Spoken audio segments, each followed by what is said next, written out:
Good afternoon uncle. Good afternoon बेटा, कैसे हो? अच्छी हूँ।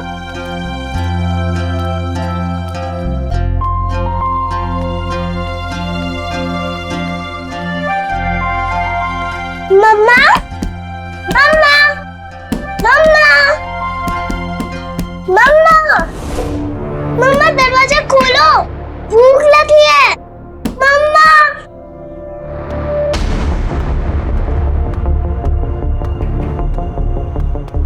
आंटी, आंटी, आंटी, खोलिए।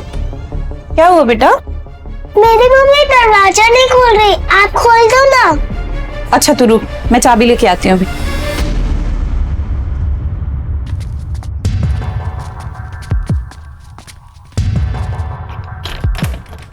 अर्चना भाभी,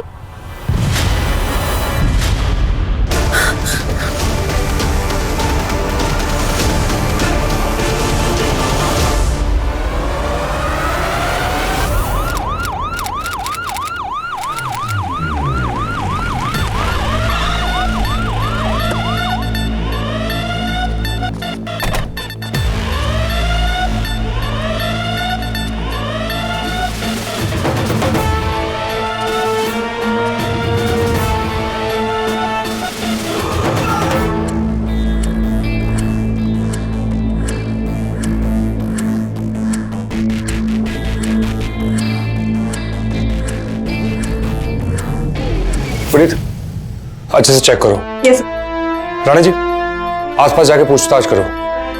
जी।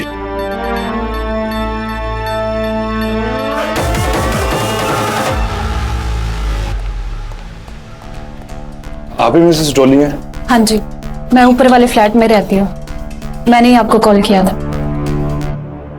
इनके घर में कौन कौन है? यहाँ पे 3 लोग रहते हैं, मीनू, अर्चना और मीनू के पापा अजीत पाल जी। अजीत पाल जी, आपने उन्हें कॉल किया? जी मैंने किया कॉल, पर उनका फोन स्विच ऑफ आ रहा है। एक बार दोबारा फोन कीजिए। जी। बस स्पीकर पे डालिए। The number you have called is currently switched off. अब बच्ची को लेके अपने घर चाहिए। नहीं, मुझे नहीं जाना। मुझे मम्मी के पास जाना है। मुझे मम्मी के पास जाना है।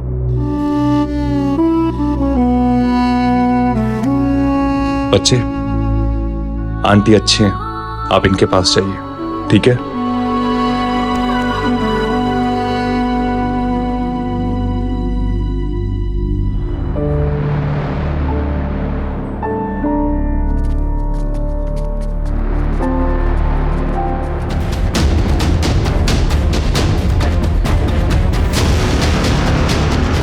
पुनीत, कुछ पता चला?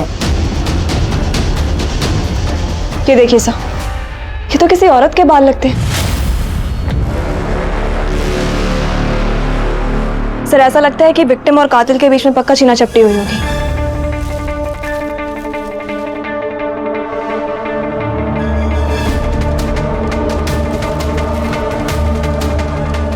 Murder weapon.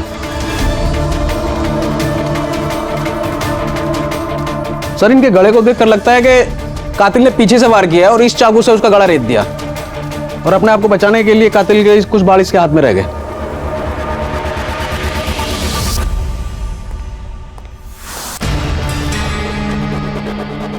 पुनीत, दरवाजा देखते लगता है कि फोर्स एंट्री नहीं है।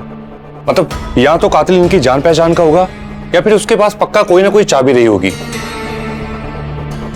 जनाब, एक मिनट जरा।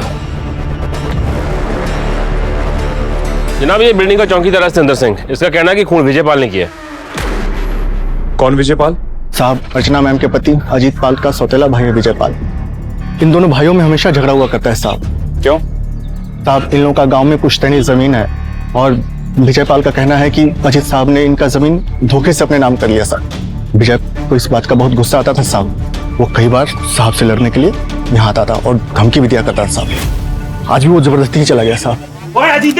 बाहर निकल। आज मैं तेरे छड़ूंगा नहीं, आज फैसला करके जाऊंगा। अंदर कहाँ जा रहे हो? चलो, मैडम जी घर पे अकेली है। साहब ने आपको अंदर जाने के लिए मना किया। चलो बाहर जाओ। हिम्मत छोड़। वो जबरदस्ती चला गया और तूने अजीत पाल को कॉल तक नहीं किया। आसपास के लोगों से मदद तो ले सकता था ना। साहब मैंने अजीत साहब को फोन किया था, लेकिन उनका फोन बंद आ रहा था साहब। Number you have called. और आस पड़ोस में मैं किससे मदद ले रहा साहब? आप लोगों को तो पता है साहब, आज के जमाने में कोई किसी के लफड़े में जाना नहीं चाहता साहब। और सेक्रेटरी साहब भी ऑफिस गए हुए साहब। विजयपाल को लौटते हुए देखा था? नहीं साहब, वो पिंड से मेरे चाचे का फोन आ गया था साहब, इसलिए मैं ध्यान नहीं दे पाया। और वो उसके अलावा कोई और आया था? साहब 2 लोग आए थे मोटरसाइकिल से, उनमें से एक औरत थी और एक आदमी। अजीत साहब ने भी बोला था कि कोई आए तो उन्हें जाने देना, इसलिए मैंने उन लोगों को रोका नहीं साहब। एक औरत और एक आदमी? जी साहब। एक काम कर, इस बिल्डिंग की ना सीसीटीवी फुटेज दिखा। साहब वो सीसीटीवी कैमरा का वायर चूहों ने कुतर खाया है। मैंने सेक्रेटरी साहब को कई बार बताया, लेकिन मेरी कौन सुनता है साहब। वो दोनों दिखते कैसे थे? साहब वो जो औरत थी ना, उसने स्कार्फ पहन रखा था और काला चश्मा भी लगा रखा था। और आदमी? आदमी साहब उसने हेलमेट पहन रखा था साहब, मैंने चेहरा नहीं देख पाया। एक मिनट, वो जो आदमी और औरत थी उन्हें बाहर आते हुए देखा था? हाँ साहब, वो लोग तो 15 से 20 मिनट में ही वापस चले गए और उसके ठीक बाद विजयपाल आया साहब। और तब सबसे आखिर में विजयपाल आया था? जी साहब। काम करो अपना तुम। जी राणा जी, सारे घर की अच्छे से तलाशी लो। जी जनाब।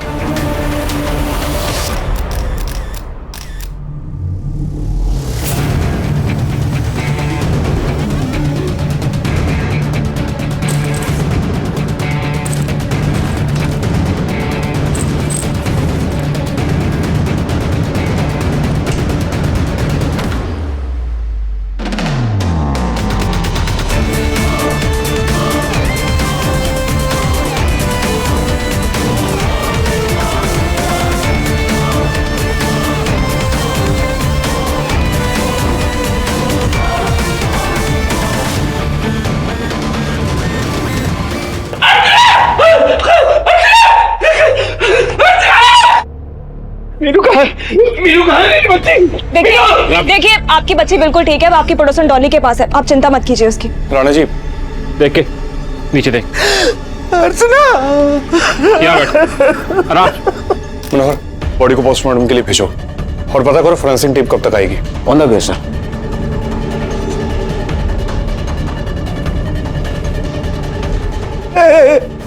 अर्चना अर्चना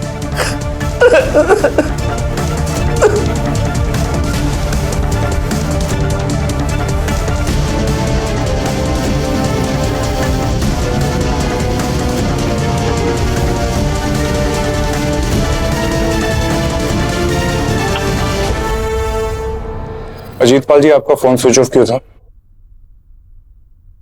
सर मैं एक मीटिंग में था, फोन देख नहीं पाया, बैटरी लो हो गई, फोन बंद हो गया। मैं चार्जर भी घर पर भूल गया था सर। जनाब मैंने सारा चेक कर लिया जी, लग नहीं राजेश घर में चोरी हुई है, क्योंकि सारा सामान अपनी जगह ठीक ही पड़ा है जी। इसका मतलब है कि मर्डर का मोटिव चोरी नहीं हो सकता, कुछ और है। आपका वॉचमैन बता रहा था कि उसने सबसे आखिर में आपके भाई विजयपाल को आते हुए देखा था।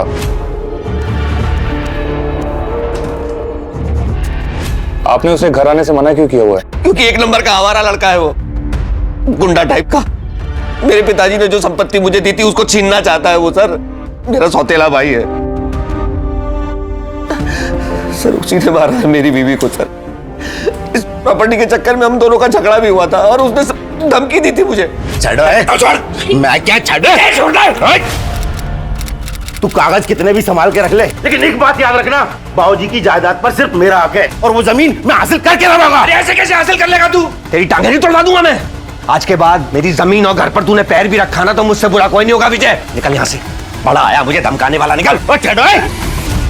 ये जो तूने किया है ना ठीक नहीं किया, और हाँ पर जाई मैं अच्छे से जानता हूँ मेरे खिलाफ इसके कान तूने भरे हैं, तेनू भी भुगतना पड़ेगा। अरे चल निकल यहाँ से, चढ़ाऊंगा नहीं मैं। सर मैं तो कंप्लेन करने के लिए पुलिस स्टेशन भी जा रहा था, अर्चना ने मुझे रोक लिया सर। उसी ने मेरी बीवी को मारा है सर, विजयपाल ही है इसके पीछे। अच्छा एक बात बताइए कि विजयपाल से 10-15 मिनट पहले 2 लोग आए थे आपके घर में, एक आदमी और एक औरत। और वॉचमैन बता रहा था कि आपने घर बेचने के लिए लगा रखा है, कोई वजह? सर मैंने पंचकुला में एक बड़ा घर देखा था, सोचा इसे बेच दूंगा, वहीं शिफ्ट हो जाऊंगा। इसीलिए एजेंट को कहा था क्लाइंट्स को घर दिखाने के लिए। सर ये हो ना हो सब विजयपाल का किराएदार है, सब उसी ने किया है। मैं आपको उसका नंबर देता हूं सर, उसका कोई ठिकाना नहीं रहने का। कौन देगा ऐसे आदमी को रहने के लिए घर? हाथ जोड़ता हूं आपके, उसको गिरफ्तार कीजिए सर। उसी ने सब कुछ किया है सर, उसी ने सब कुछ किया है। सर मेरी छोटी बच्ची, एक बार मैं मिल सकता हूं? ठीक है, आप जाइए।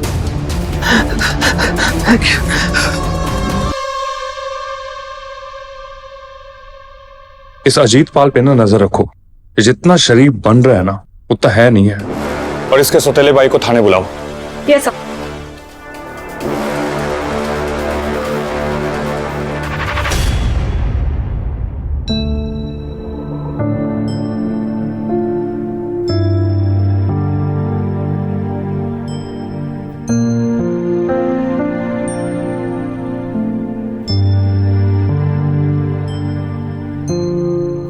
बस बेटा, इतना नहीं रोते।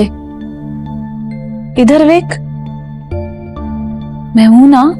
मुझे अपनी मम्मा चाहिए, मुझे उनके साथ ही रहना है।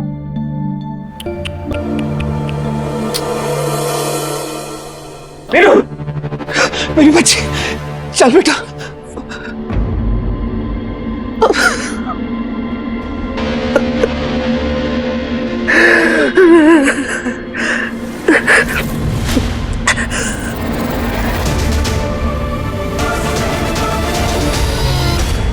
सर विजयपाल का फोन बंद है और अजीत पाल ने जो एड्रेस दिया था उस पर ताला लगा हुआ है। उसके पड़ोसियों को भी नहीं पता है वो कब आया कब गया। अब मोबाइल लोकेशन के जरिए ट्रेस करने की कोशिश कर रहे हैं सर। जनाब, सर स्टेट एजेंट परमजीत सोडी। सुबह सुबह 2 कस्टमर अजीत पाल का घर देखने के लिए आए थे। तुम तो उनके प्रॉपर्टी डीलर हो ना, फिर साथ में क्यों नहीं आए? सर जी वैसे तो मैं अपने हर कस्टमर के साथ विजिट पे जाता हूँ, लेकिन आज मेरे कांटेक्ट से कोई अजीत पाल जी के घर नहीं गया था जी। अब मेरा यकीन कीजिए सर जी, अजीत पाल के मकान के सिलसिले में मुझे किसी कस्टमर से कोई कॉल नहीं आया।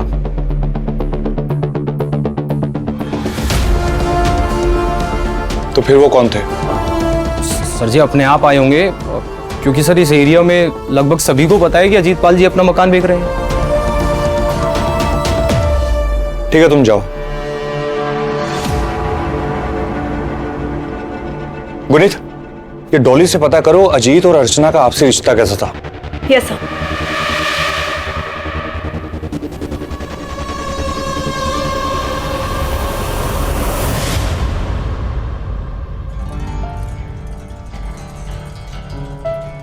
अर्चना की पर्सनल लाइफ के बारे में कुछ बता सकती हैं आप? मतलब उनका पति पत्नी में आपसे कैसा रिलेशन था?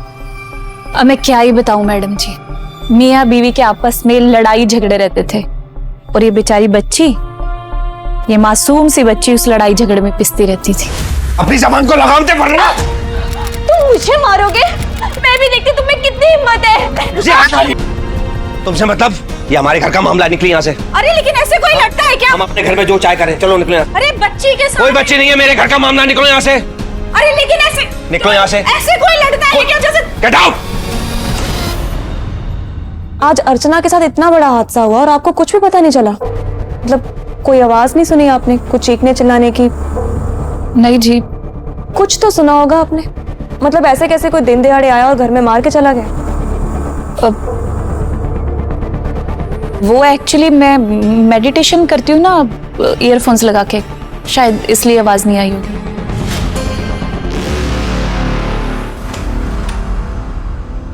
जनाब अर्चना की पोस्टमार्टम रिपोर्ट आ गई। इसमें लिखा है कि मौत दोपहर 11:30 से 12:30 के बीच में हुई है जी। 11:30 से 12:30 के बीच। मनोहर, क्राइम सीन के फोटोज है ना तुम्हारे पास? सर आपको मेल कर दिए सर।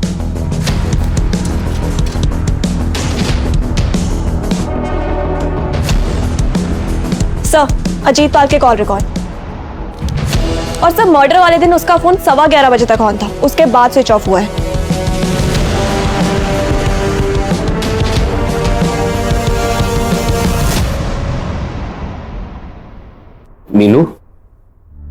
बेटा मुझसे बात भी नहीं करोगे? बेटा थोड़ा सा खा लो प्लीज। आपने कल से कुछ भी नहीं खाया, थोड़ा सा खा लो। अच्छा बच्चा है ना मेरा, प्लीज बेटा। अच्छा आपको ये पसंद नहीं तो मैं आपके लिए कुछ और ला सकता हूँ। आप मेरी मम्मा ला सकते हो।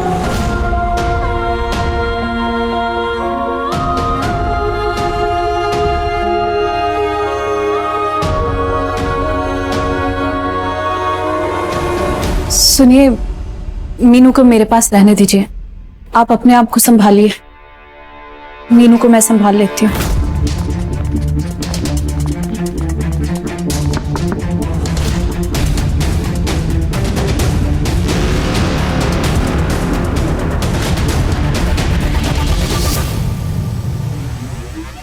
तुमने कहा था कि तुम्हारा मोबाइल स्विच ऑफ है, मगर कॉल रिकॉर्ड बताते हैं कि तुम्हारा मोबाइल मर्डर से ठीक पहले स्विच ऑफ हुआ था।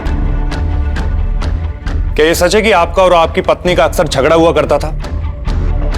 इसका यह मतलब भी हो सकता है कि आपने दो आदमियों को हायर किया हो जो आपका मकान देखने आए हो और उनसे अपनी पत्नी का मर्डर करवाया हो। या फिर यह भी हो सकता है कि उनमें से एक आदमी आप हो, क्योंकि घर में लूटपाट नहीं हुई, आपने बड़ी सफाई से अपनी पत्नी का मर्डर किया क्योंकि चाबी आपके पास थी और उसके बाद आपने शराब पीने बैठ गए, है ना? सर ये क्या बात कर रहे हैं आप? ये बिल्कुल भी सच नहीं है। हाँ मैं मानता हूं हमारा और अर्चना का झगड़ा होता था आपस में, लेकिन किस पति पत्नी के बीच में झगड़ा नहीं होता सर। सर ये बात आपको बताई किसने? आपकी पड़ोसन मिसेस डॉली ने। क्या? और सर आपने उस पागल औरत की बात का भरोसा कर लिया? सर वो कुछ भी बकवास करती रहती है, उसका दिमागी संतुलन ठीक नहीं है। सर कुछ साल पहले उसका पति उसको छोड़कर चला गया, जाते जाते उसका 4 साल का बच्चा भी साथ ले गया। उसका घर तो बर्बाद हो गया, वो दूसरों का घर भी बर्बाद करना चाहती है। सर वो साइको है, जो मुंह में आए वो बक देती है। सर आप उसकी बात का विश्वास कर रहे हैं? राणा जी, जो चाकू पे उंगलियों के निशान है ना, मैच करो इससे। सर मेरे क्यों सर? मैंने तो कुछ भी नहीं किया है सर। नीचे बैठ, नीचे बैठ, यहाँ हाथ रख।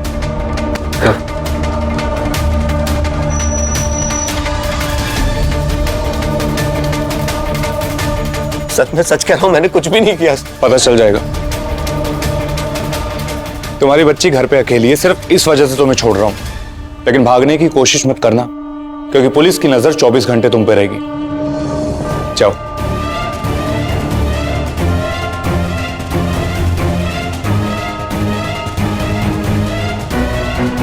सर विजय पाल का मोबाइल ऑन हो गया है, लोकेशन ट्रेस कर लिया सर।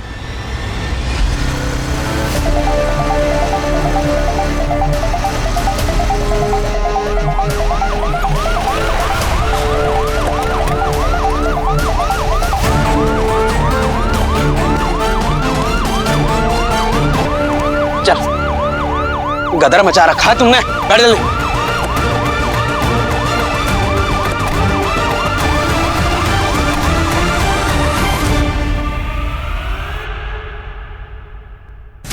शहर छोड़ के भाग रहा था और तुझे लगा कि पुलिस वाले तुझे पकड़ ही नहीं पाएंगे।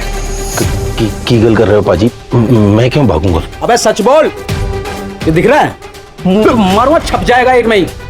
तू ही गया था ना आखिरी बार रचना के घर पे? इमोनो पता तेरी बता दो जो कुछ भी हुआ मैं सब कुछ सच बताता हूँ। अजीत मेरा सौतेला भाई है,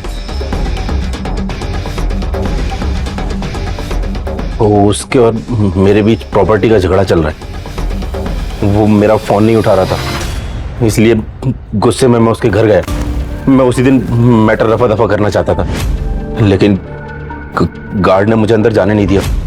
मुझे गुस्सा आया और मैंने गार्ड को धक्का दिया और सीधा उसके घर की तरफ गया, लेकिन मैंने देखा कि उसका दरवाजा पहले से थोड़ा खुला हुआ था। और जब मैंने अंदर जाकर देखा तो परजाई की लाश पड़ी हुई थी और मैं दरवाजा बंद करके वहां से भाग गया। लेकिन तूने एक बार भी पुलिस को फोन नहीं किया। कम से कम हॉस्पिटल में फोन कर देता, क्या पता वो बेचारी जिंदा होती और बच जाती। एक मासूम बच्चे ने ना अपनी मां को खोया है और इसके बारे में तूने एक बार नहीं सोचा। मैं मानता हूं मेरी गलती है, लेकिन मैं बहुत घबरा गया था। मुझे लगा कि अगर मैं पुलिस को फोन करूंगा तो पुलिस मुझ पर ही शक करेगी और मुझे जेल जाना पड़ेगा। बस इसीलिए मैंने पुलिस को फोन नहीं किया।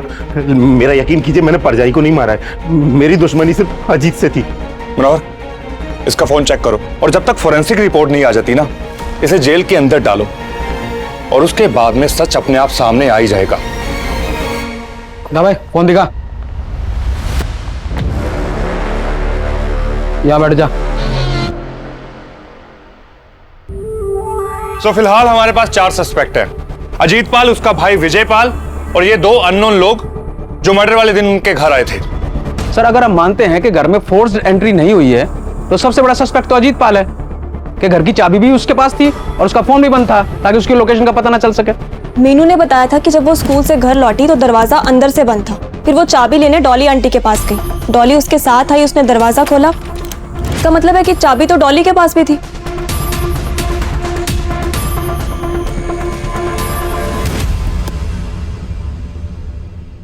आप जैसी पड़ोसन की वजह से उस बच्चे का ख्याल रखा गया। काश हमारे देश में हर कोई आपके जैसा होता जो अपने फर्ज अदा करता।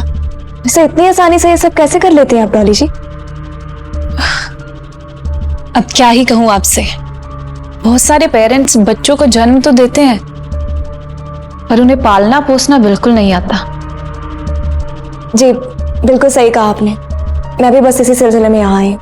वो क्या है ना कि जब तक ये केस सॉल्व नहीं होता हमें बार बार अजीत पाल को पुलिस स्टेशन बुलाना पड़ेगा। तो आपसे एक रिक्वेस्ट है कि आप प्लीज मीनू का ख्याल रखिएगा।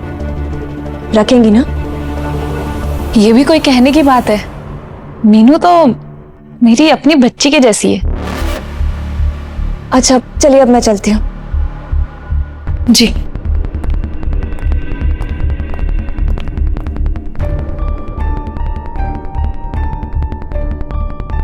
डॉली जी, मैं अपना फोन भूल गई हूँ, प्लीज दे देंगी?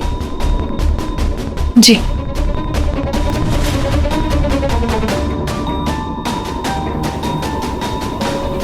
Thank you.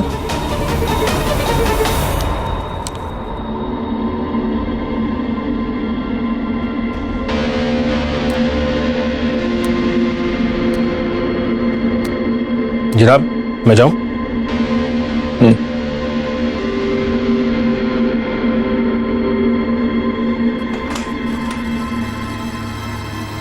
मनोज जी, जनाब को क्या हुआ है? बार बार घर की फोटो में देखी जा रहा है। तेरा है ना के ढूंढा है।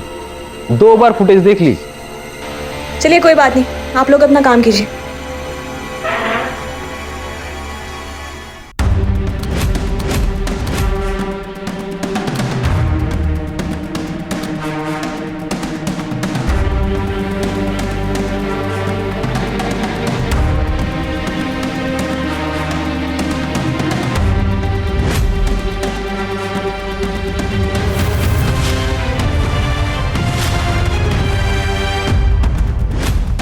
साहब, 2 लोग आए थे मोटरसाइकिल से। उनमें से एक औरत थी और एक आदमी।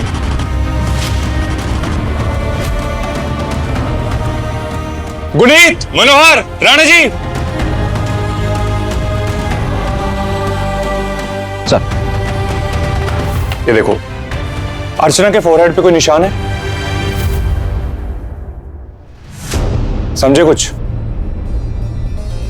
अर्चना और अजीत की शादी को 10 साल हो चुके हैं, राइट? गुनीत, एक बात बताओ, जब एक औरत कई साल तक बिंदी लगाती है, उसके यहाँ सेंटर में कोई निशान पड़ता है? हाँ सर, अगर कोई औरत रेगुलरली बिंदी लगाए तो उसके 100% निशान पड़ता है। और मेरी कुछ फ्रेंड्स ऐसी हैं जो रेगुलरली बिंदी लगाती हैं और उनकी ये स्किन का हिस्सा टैन भी नहीं होता। एग्जैक्टली। अब ये देखो, अर्चना के फोरहेड पे कोई निशान नहीं है। इसका मतलब अर्चना बिंदी नहीं लगाती थी। अब ये फोटो देखो, इसमें अर्चना के घर के मिरर पे बिंदी लगी हुई है। जब अर्चना बिंदी नहीं लगाती तो ये बिंदी आई कहां से? राइट सर, हमने अर्चना का तो पूरा घर चेक किया था और हमें कहीं पे भी कोई बिंदी का पता नहीं मिला, इवन उसके मेकअप में भी नहीं। अब सवाल ये उठता है कि अगर अर्चना बिंदी नहीं लगाती तो ये बिंदी थी किसकी?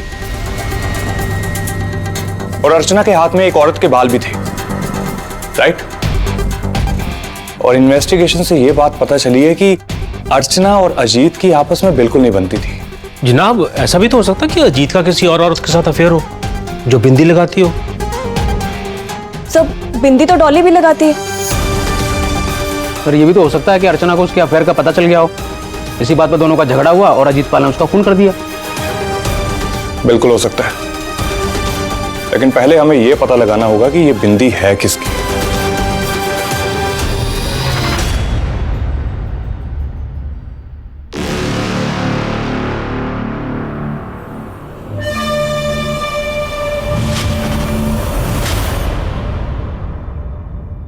उस चाकू पे जो उंगलियों के निशान है ना वो अजीत पाल के हैं, ना विजय के और ना ही डॉली के।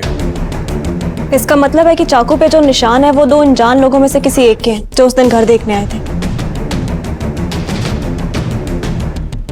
मनोहर, इस अजय पाल की मुझे पूरी बिजनेस डिटेल चाहिए। मुझे लगता है इस बिंदी वाली औरत का ना उसके साथ पक्का कोई बिजनेस कनेक्शन होगा, या फिर यह भी हो सकता है कि उसने इसे मारने के लिए हायर किया हो। इसकी जितनी डिटेल निकाल पाओ ना निकालो। और राणा जी, इस विजय पाल को छोड़ दो और उसे बोलो शहर छोड़ के कहीं बाहर न जाए। जी जनाब।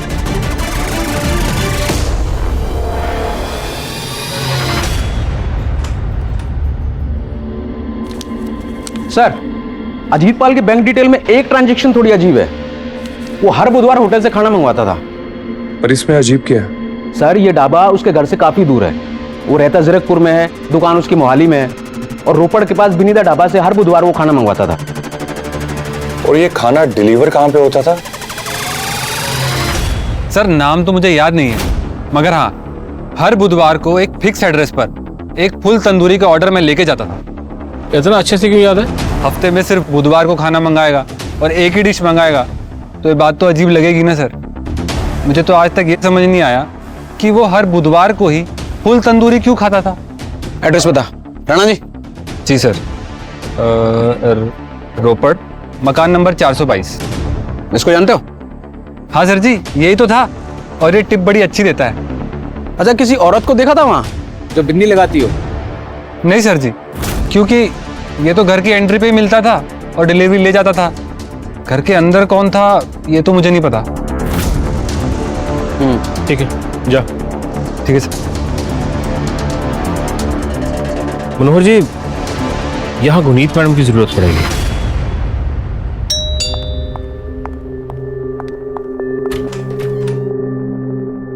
जी नमस्कार। नमस्कार, आप लोग कौन है? वो हम सरकारी जनगणना विभाग की तरफ से आए हैं, कुछ जानकारी चाहिए थी आपसे। आइए आइए। जी पूछिए। हाँ वो आपके घर में कौन कौन रहता है? मैं और मेरा भाई। नाम बताएंगे? मेरा नाम बिंदिया और भाई का नाम सनी। बिंदिया एंड सनी। और आपकी और ठीक तो है ना?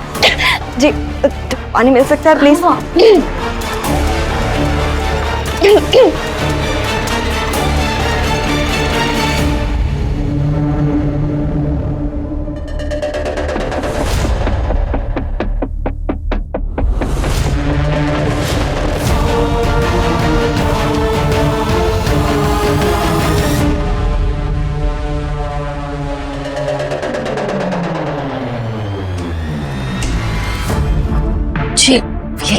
जी शुक्रिया। ठीक हो ना? जी।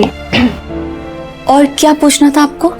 जी नहीं, हमारा काम तो हो गया, अब हम चलते हैं। ओह सॉरी, आपकी एक फोटो चाहिए थी, ले सकती हूँ? हाँ हाँ ले लीजिए। हाँ ये दीजिए।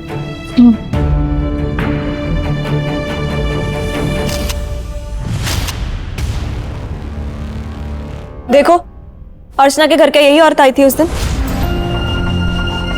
अब मैडम जी उसने तो स्कार्फ और चश्मा पहना हुआ था, मैंने उसका चेहरा ठीक से देखा भी नहीं, इसे कैसे पहचान सकता हूं मैं?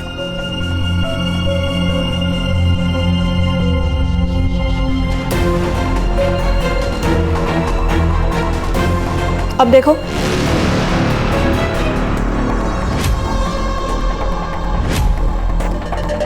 हाँ हाँ लग तो रहा है कि ये वही है, और उसने भी ऐसी ही बिंदी लगा रखा था। आइए आइए। उसके साथ जो आदमी था उसका कुछ हुलिया याद है? कैसा दिखता था वो? साहब जी वो तो हेलमेट लगा रखा था, मैंने उसको ठीक से देखा भी नहीं। एक बात है साहब जी, जब वो घर की तरफ जा रहा था ना, उसने अपना हेलमेट उतारा, उसके बाल औरतों जैसे लंबे थे।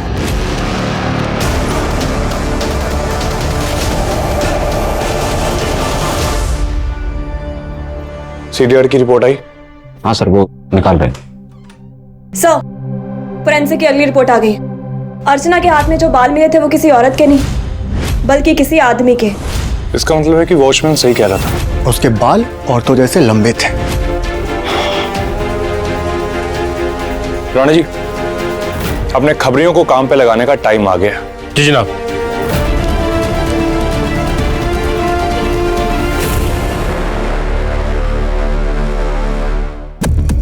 सुनो, मुझे पूरा शक है कि वो लोग पुलिस ही थे, क्योंकि वो लोग किसी और के घर गए ही नहीं थे। और पता है, उन्होंने मेरी एक फोटो भी खींची थी। हाँ,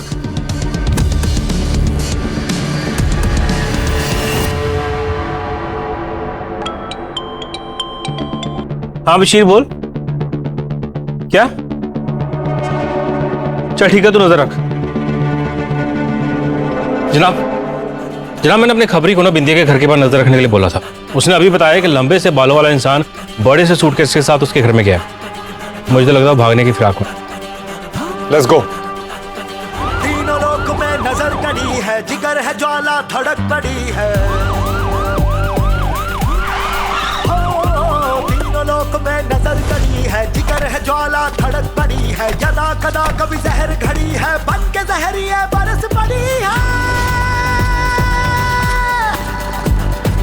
इसमें बस नहीं किसी के बस का, कान में भी भौकान है। न्याय और सच की राह भाए, जांबाजों सी जान लुटाए। जान है जब तक जान है, जान हथेली पर ही उठाए। इनको पहचानते हो कि नहीं पहचानते? नहीं सर, मैं नहीं जानता इनको। कौन है ये लोग सर? एक बार याद करके देख लो, कुछ याद आ जाए। नहीं सर, मैं सच में नहीं जानता।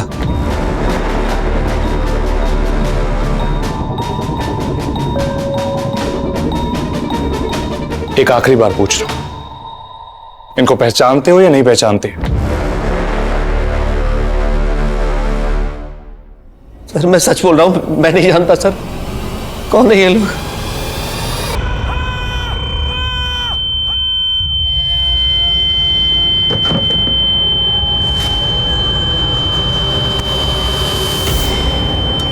इधर खड़ा है।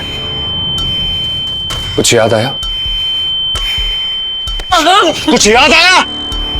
आ गया सर। सर इसका नाम बिंदिया है। मेरा इमिटेशन ज्वेलरी का बिजनेस है सर। उसी सिलसिले में हम दोनों मिले थे। पहले थोड़ा मिले, फिर प्यार। लेकिन सर इसने मुझे प्यार के जाल में फंसाया।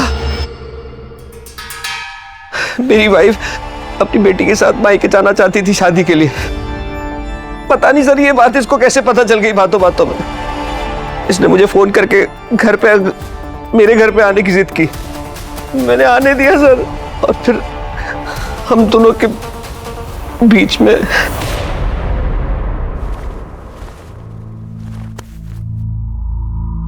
एक बात कहूं, अगर मेरी शादी अर्चना से नहीं हुई होती तो मैं तुमसे ही शादी करता।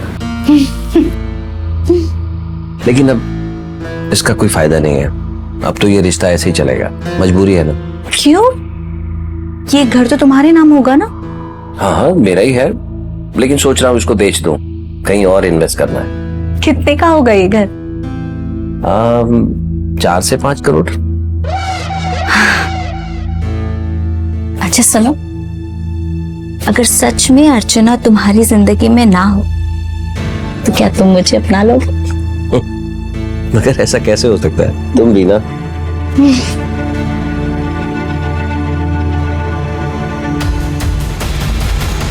सर, मैंने बस अजीत के पैसे चाहिए थे, वो मिल सकते थे अगर अर्चना रास्ते से हट जाती, वरना तलाक के बाद भी वो सारी रकम लेकर चली जाती। इसलिए मैंने अपने कजिन सनी के साथ मिलकर प्लान बनाया।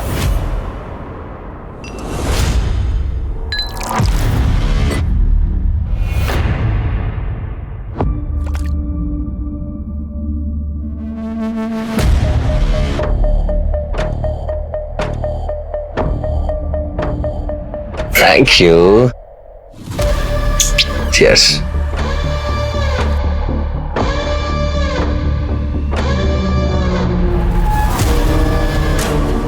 सूखा सूखा, अरे वो लाया था ना तंदूरी, लेके आओ भाई। हाँ हाँ लाती हूँ, पहले ये पी जा।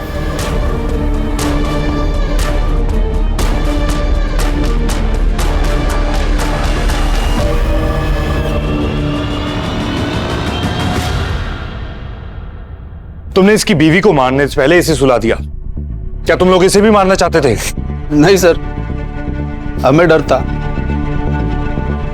इसके सामने हम बाहर नहीं जा पाते थे, और अगर बाहर जाने के बाद भी ये वापस घर आ जाता तो, इसलिए हमने इसको नींद की गोली दे दी और इसका फोन भी स्विच ऑफ कर दिया।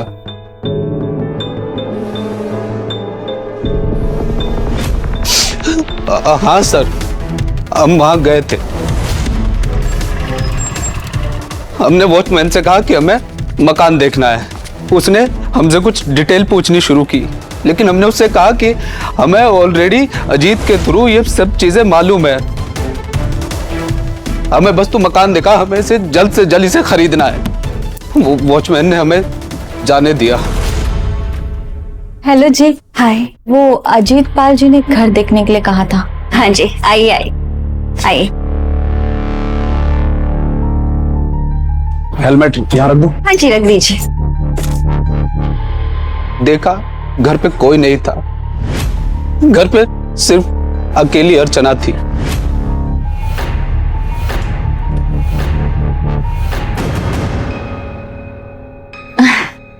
Nice decoration, thank you. तो कितने साल से आप रह रहे हो यहाँ पे? 8 साल से। अच्छा, एक्चुअली ना घर तो हमें आपका बहुत पसंद है, आप थोड़ा उनसे कहिएगा ना बजट के ऊपर थोड़ा सा, मतलब वो तो मेरे हाथ में नहीं है।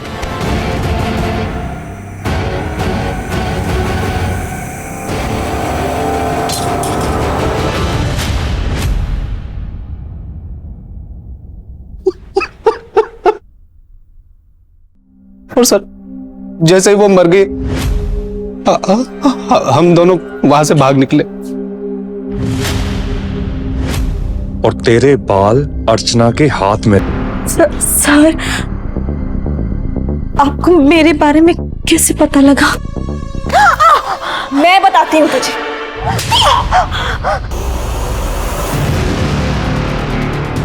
ये भूल गई थी तू अजीत के घर में।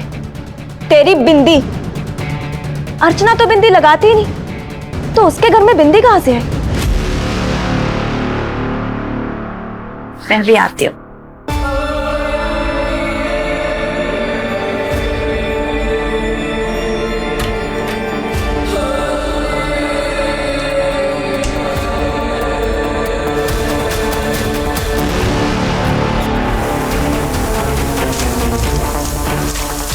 तो इस तरह एक कड़ी से दूसरी कड़ी जुड़ती गई।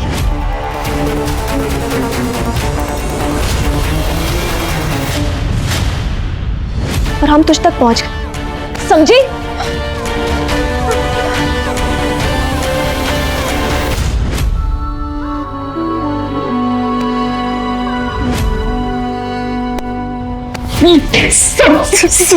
चंद पैसों के लालच में ना तूने एक बेगुनाह की जान ली है। मनोज, लेके जाओ इन लोगों को। चल बे, चल। चल बे। सर, मुझे मेरी बच्ची से एक बार मिल लेने दीजिए। आपको ना अपने परिवार के बारे में पहले सोचना चाहिए था।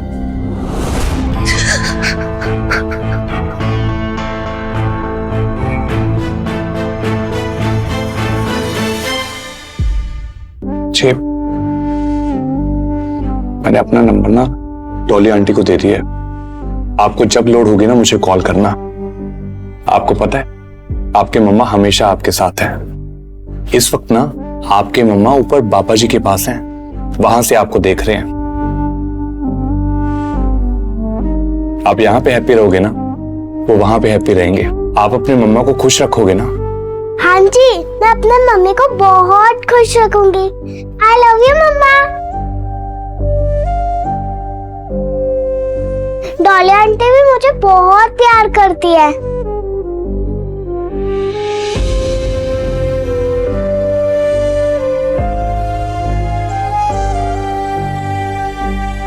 ये हमारी तरफ से और ये चॉकलेट आपके मम्मा की तरफ से।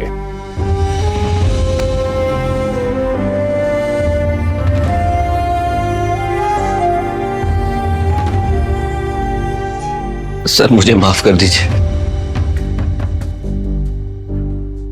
मुझसे बहुत बड़ी गलती हो गई।